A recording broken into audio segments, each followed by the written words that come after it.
Welcome back to the Lazy Plant Corner.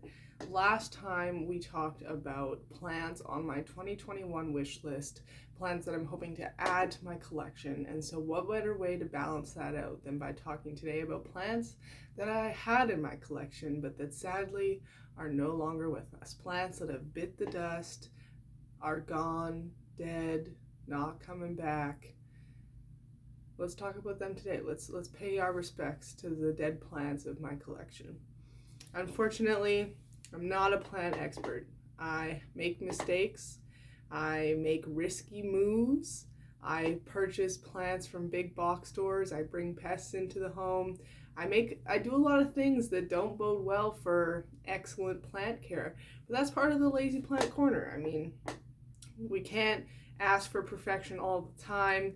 And unfortunately, we aren't going to get perfection all the time anyway. So let's just jump right in and talk about plants that I have failed epically at. Plants that I have killed.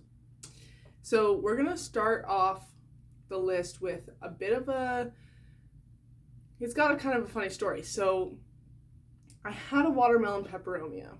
I loved it. It was beautiful. No complaints. And unfortunately, she got root rot. Now, watermelon peperomias are very susceptible to root rot already, which does not make well for if you put them in a non-well draining mix, if you put them in a pot with no drainage hole, if you're watering them too frequently.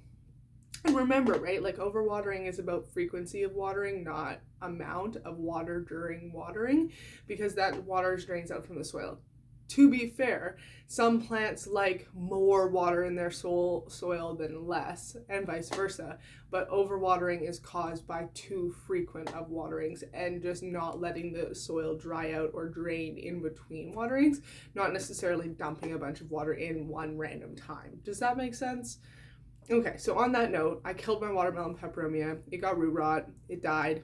I tried to bring it back by repotting it.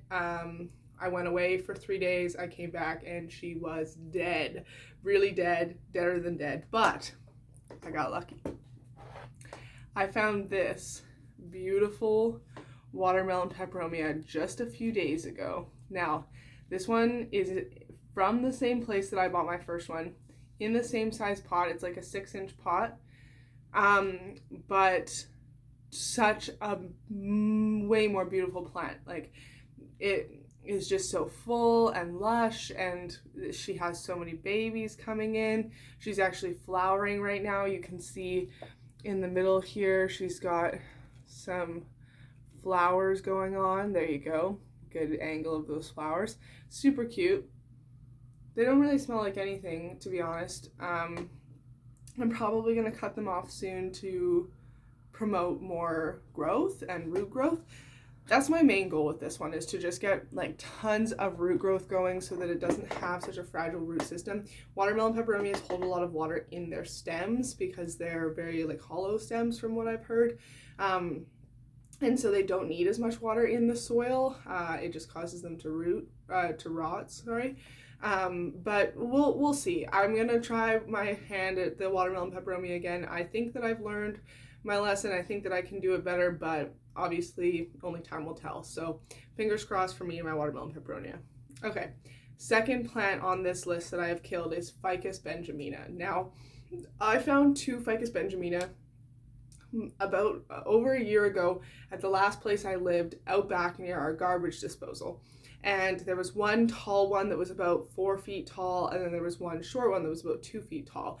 And the tall one died pretty much instantly, but the short one thrived. It had new growth all the time. It lost a lot of leaves all the time, but overall it did super well in my care. But eventually it died too, and it's weird. Like, I just can't seem to get the hang of it. My mother has a ficus that I have dubbed Ficus King, and it is huge, and I would love to be able to grow a ficus with so much stability and that's so lush, but I just don't seem to have the same type of luck with Ficus benjamina.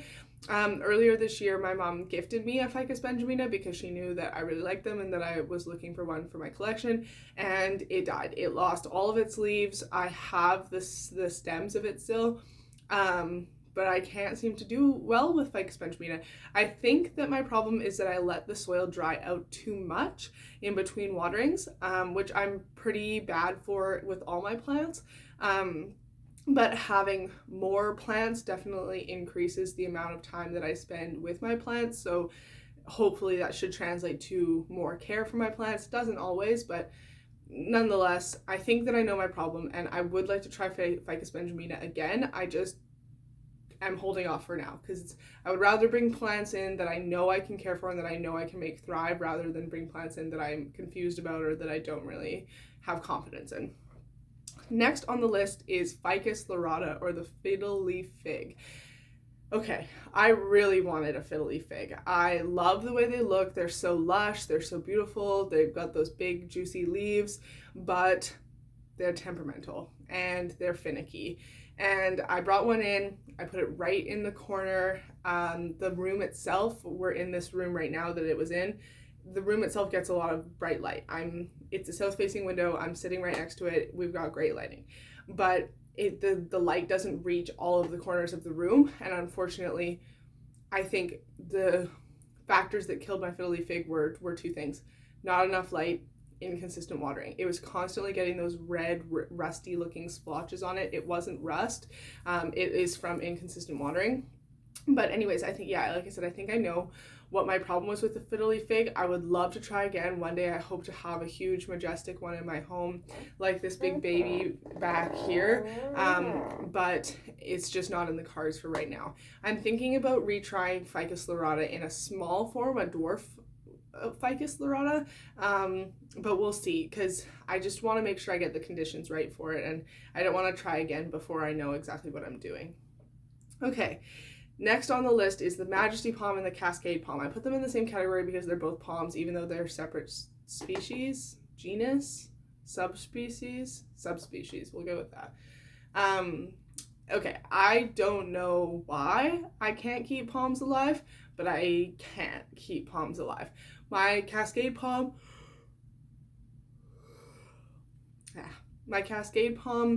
died because of spider mites. To be fair, spider mites took over. It became a huge infestation, and I wound up just putting the plant outside and it died.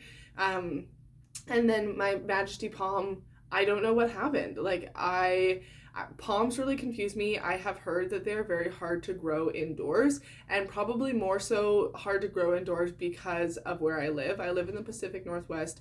I do not have a humid climate where I live. I do not have a hot climate where I live for the majority of the year. So it's probably only fair to conclude that I just wasn't giving them what they needed. But what they need is beyond me, because I was watering them. They got tons of light.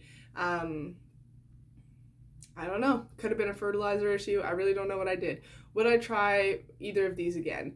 Yes and no. I would try a palm again, but maybe only if I had like a floor to ceiling window. Yeah, because I just don't know what I did.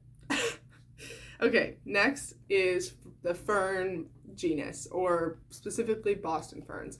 I had a rule, it's one of my plant rules, no ferns until I have a bathroom with a window. But I broke that rule and I brought a fern in because I wanted to hang it off my bedroom door. I thought it would look really beautiful.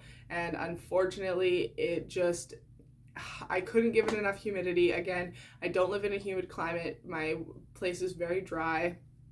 And so it just dried right up. I wound up selling it before it finally died because I knew it was rescuable and I wanted somebody to have a fair chance at that. That someone just wasn't me. But yeah, I will 100% try Boston ferns and other ferns again. I would like to try growing an asparagus fern in a terrarium. I'm looking into building a terrarium at some point in the spring or summer, so I'll keep everyone updated on that. But yeah, I would try Boston fern again just when I have a bathroom with a window, because I think that's really the only viable way to do ferns in the Pacific Northwest. I mean, I know people that grow ferns just in general, but they're diligent about it, right? Like, I don't have the attention span to mist every day or make sure I'm watering every day or whatever it is. I don't do well with plants like that. So I'll just leave it until I have a bathroom with window, and then we'll go from there. Okay, next is the Haworthia. Now it's just like a standard Haworthia that I killed. I don't think it was anything really special. Overwatering, got root rot. Would I try again? Yes, I have one in my care right now actually. I have always had two. I don't know why I had two, because that's another one of my rules is I don't collect duplicates, but I just had two. So I don't know what happened there, but I have one that's thriving and surviving. I barely water it. It does fine. But I have this thing with succulents, which ties into the next item on the list as well. I'll talk about that in a moment. Succulents only need to be watered when they tell you they need to be watered. I have a weird thing in my mind that says if you haven't watered a plant in a while, you should probably water it. Just cause. Which is not how you take care of plants. And I've learned the hard way many times. Unfortunately, my Haworthia got root rot. It rotted from the inside out. There was no saving it. The core of it was all rotted. It wasn't just the leaves or the roots. So I just chucked it. It was not worth trying to bring back. And I had another one. So that Haworthia is doing great. Puts out little babies. No complaints. Next one on the list is the ghost succulent. Now, I don't actually know if this is the right term for this one. It was I don't have a picture of it, but it was a pale white green minty looking echeveria, and I rotted it. I watered it because I thought it hasn't been watered in a while. I should probably water that. And I watered it and it died so fast. It got rot really quickly. Again, the entire core was rotted. It wasn't just the leaves or the roots. So I lost that one. Would I try again? Yes, I have tried again with other succulents. I have succulents in my care currently. Would I try with that particular one? Absolutely. It was beautiful. Unfortunately, I couldn't do it. I couldn't just leave it without water for so long, and that was my downfall. The last plant on my plants I have killed list is the Enjoy Pothos, or the Pothos Pearls and Jade. Now, I don't know which one it was specifically, and I know there's debate about whether or not Pothos Pearls and Jade and Pothos Enjoy are the same plant, just called different things in different regions of the world, or if they're different plants. I don't know. Again, I'm not a plant expert. I just love them. So I can't say for certain, but anyways, the point is I brought this plant into my collection. I didn't like it from day one. It was just kind of sickly looking all the way along. There was nothing wrong with it. I just didn't ever take care of it. I deliberately did not water it until it died. Only plant I have ever deliberately killed or not done anything to try to bring back. I just didn't love it. Would I try Pothos Enjoy again? Tricky question, because I see them around and I think, oh, what a good price. I could bring another Pothos into my house or whatever. And I just am not drawn to the leaves in the same way that I am with the rest of the Pothos variety or the epipremnums. I mean, obviously we know Pothos, not all Pothos are actually Pothos, such as the Scindapsus, nicknamed satin Pothos, is not a Pothos at all. It's a Scindapsus. But I just learned recently too that golden pothos is not a pothos either. It's an epipremnum aurea. And then there's the epipremnum pinnatum, which is the cebu blue and the jade pothos. So anyways, point is, I got on a little rant there, but point is, would I try the Pothos Enjoy or Pearls and Jade again? Maybe. I can't give a certain answer. If I found a nice pot for a good price, possibly. Would I just buy a 4-inch pot of it? Probably not. But we'll see. I might bring one into my collection again because I do love trailing plants a lot. I don't know. I don't have something for it. I don't know the heart for it. I don't know what the word is, but anyways, nonetheless, those were plants that I have killed. Keep in mind, these are not the only plants I have ever killed. In the time that I've collected houseplants, those are some of the ones that first came to mind, but I have killed other plants. And I probably will kill more plants going forward. It's just the way plant collecting goes. You're not always perfect at everything, and I have come to accept that. I don't beat myself up too bad about it, but I am trying really hard to rescue them sooner rather than later, because I have a tendency to just notice that plants are getting sick or dying and then just leaving them instead of treating them right away. So I want to get better at that, but it's a learning curve. Obviously, we get better at everything as we go along. So we will see where this journey takes me, and thank you so much for tuning in to listen about plants that I have killed. And if you have any tips or comments or love to share about any of the plants that I talked about today, please leave them down below. I would love, especially care tips for the watermelon peperomia. Let's just look at her again. She is so beautiful. What a gorgeous plant. Love this deep green and silver variegation. So gorgeous. And yeah, please drop tips for this one below, because heaven knows I killed the last one. So I can only hope that doesn't happen with this one. But we've already lost a couple leaves from it since I've had it. So we'll see. I really hope it's not root rotted already. Anyways, on that note, if you enjoyed and you'd like to hang out with me more often, please hit subscribe. I don't know when I'll be posting, but it'll be on a lazy schedule. We'll post whenever we get around to it, and I hope that you enjoy it nonetheless. And I think that's all I have to say. Take care of yourselves, enjoy your plants, and I'll see you in the next video.